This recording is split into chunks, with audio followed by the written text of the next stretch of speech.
क्या आपने कभी सोचा है, हम जब भगवान कहते हैं तो उसका असली मतलब क्या होता है?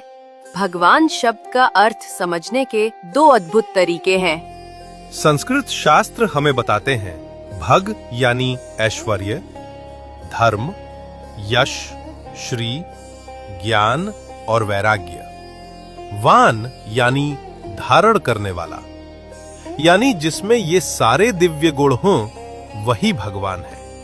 ये भगवान का दिव्य स्वरूप है। लेकिन हमारे ऋषि मुनियों ने हमें ये भी समझाया कि भगवान केवल किसी मूर्ति या स्थान तक सीमित नहीं है।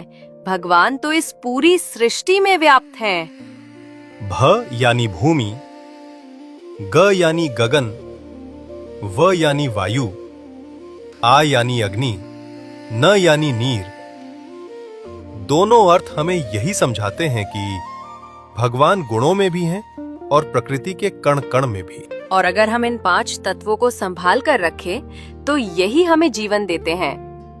लेकिन जब इंसान इन तत्वों का सम्मान नहीं करता, धरती जो माँ की तरह हमें अन्न देती है और सहारा देती है, वही भूस्खलन और भूकंप से सब कुछ तहस नहस कर देती है।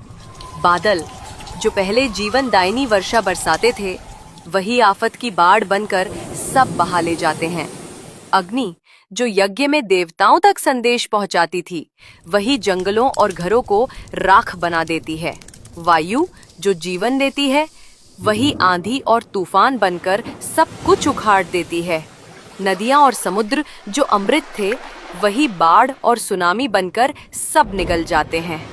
और तब आती है प्रलय, एक ऐसी प्रलय जिसे कोई रोक नहीं सकता। हमारे ऋषि मुनियों ने बहुत पहले चेतावनी दी थी, अगर प्रकृति से छेड़छाड़ करोगे तो यही तत्व दंड देंगे।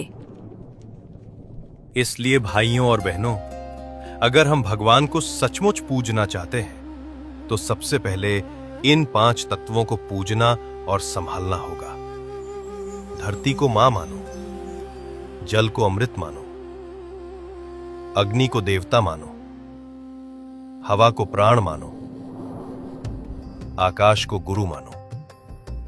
प्रकृति की रक्षा करना ही भगवान की सच्ची पूजा है। इन्हें संभालना ही धर्म है और इन्हें बिगाड़ना ही अधर्म है।